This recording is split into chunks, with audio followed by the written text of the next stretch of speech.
The vehicular landscape outside car and driver's home office, located as we are in the heart of Detroit, Free Nation, can provide a skewed view of what's selling in America.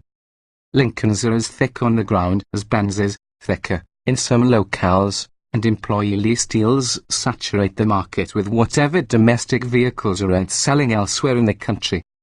In at least one respect, though, a quick glance around Metro Detroit streets provides an accurate reflection of vehicle popularity. The Ford Escape is everywhere. Ford's second best-selling nameplate behind only the F-Series pickup, the Escape perennially ranks among the sales leaders in the booming compact crossover segment. To defend its position in the face of rising competition, the company cooked up this refreshed version for 2017. So what's new? The 2017 Escape Titanium we drove for this test boasted a host of new features, starting with its 1.5-litre turbocharged four-cylinder engine. Making 179 horsepower and 177 lb-ft of torque, it represents the middle of the Escape's revised powertrain lineup, a 168 horsepower 2.5-litre four-cylinder remains the base power blunt. A new 245 horsepower 2.0-litre twin-scroll turbocharged 4 is the hot one. A 6-speed automatic is still the only transmission in the lineup and comes with paddle shifters if you choose either turbocharged engine. Both turbo versions also come standard with automatic stop-start, which functions smoothly but can be turned off.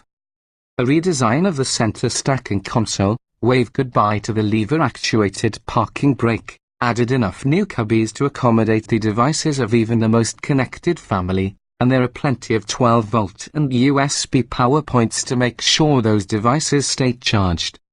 The Sync 3 infotainment system, which was new for 2016, is intuitive and quick, and it's standard in all but the base trim level. New this year is Sync Connect, an app that can remotely start a connected vehicle, preheat or pre-cool the cabin, and check fluid and battery charge levels, among other functions. Paid with Ford Pass available via the same app, this is Ford's first step toward an imagined future where everything from service appointments to parking reservations to purchases at restaurants and stores can be made using the Ford portal. Cargo space remains ample with 34 cubic feet behind the second row, and the rear seats fold to create a flat load floor, doubling stowage space to 68 cubic feet.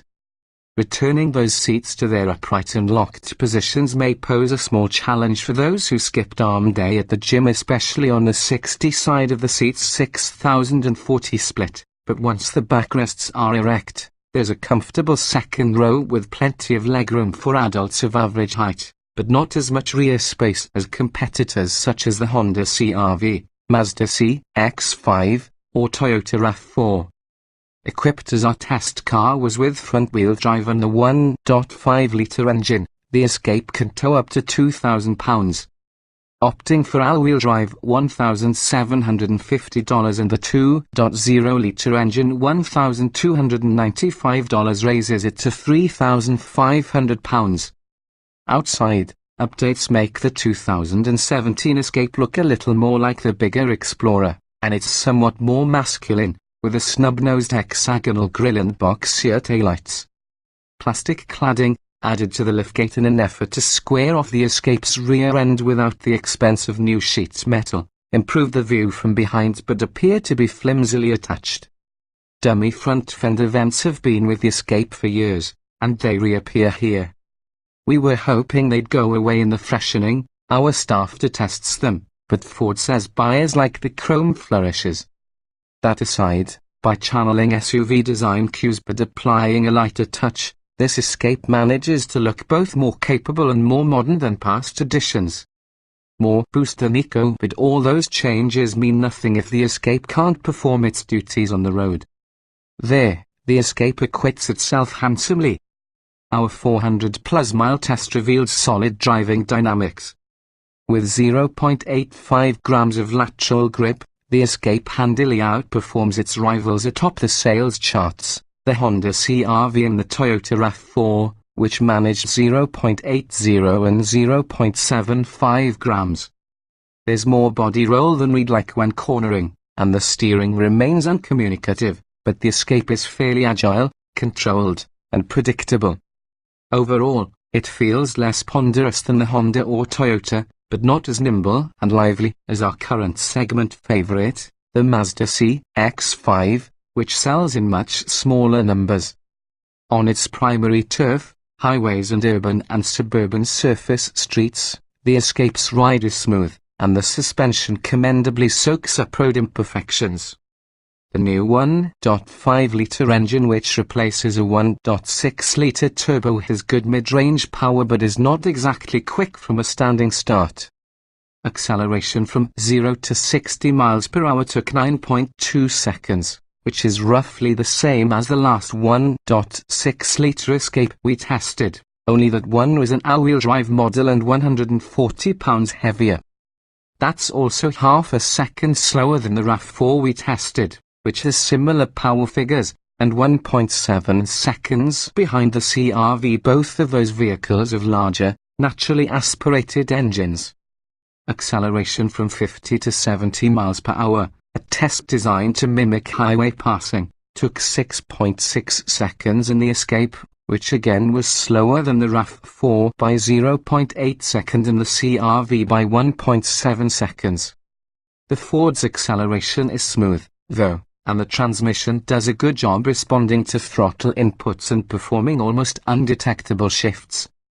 Despite the EcoBoost badging, the middle child of the Escape's engine lineup was not especially eco-friendly in our hands.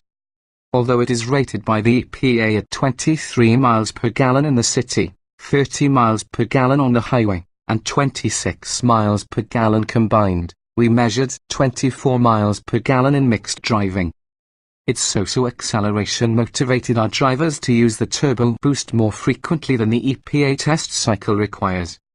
Drivers with a lighter touch might do better and are probably the customers Ford has in mind. Our observed fuel economy matched what we got from the CR-V, while the RAV4 returned 26 miles per gallon in our hands. It does make one wonder, why not go for the more powerful 2.0-litre turbo, which has an EPA combined rating just 1 mile per gallon lower for front-wheel drive models. We'll have to test a new Escape with a revised for 2017 2.0-litre to be certain, but the pre-refresh version with that engine has a history of underperforming its EPA estimates by an even wider margin, as we haven't been able to beat 20 miles per gallon with either front or all-wheel drive models. So the cost of choosing that option may well exceed the initial $1,295 buy-in. Equipped to sell regardless of what's under the hood, the Escape can be optioned to near luxury levels. Our test car was outfitted in the top-off-the-line titanium trim, which adds leather seats along with leather on the shift knob and steering wheel, although the grainy material on the wheel felt more like vinyl, plus fog lamps and a hands-free liftgate, among other upgrades from the base S and mid-level S trims. Our test car's options included adaptive cruise control, automated parking assist, and a lane departure warning system. All three items are new for 2017. The cruise control and automated emergency braking are an extra $595. The other features come bundled in a $1,995 package. Both are available only on the titanium trim, creating an impressive array of high-level tech in a compact family hauler. Given its equipment, our tricky-out test car still seemed reasonably priced at $33,380. Prices start at $24,495 for a stripped-down S model with fewer creature comforts. Ford hypes the 2017 version as the fourth-generation Escape, but it's really a heavy refresh of the 2013 edition. However you categorize it, the latest Escape seems likely to continue the sales momentum. It's practical, right-sized for navigating traffic or tight city streets, and offers a variety of powertrains. It's easy to understand why there are so many on the road, but we'd probably notice even more of them if the styling, even with its attractive updates, weren't so innocuous. Not once did anyone, even among all the other escaped drivers around town, stop us to ask, "Hey, is that the new one?"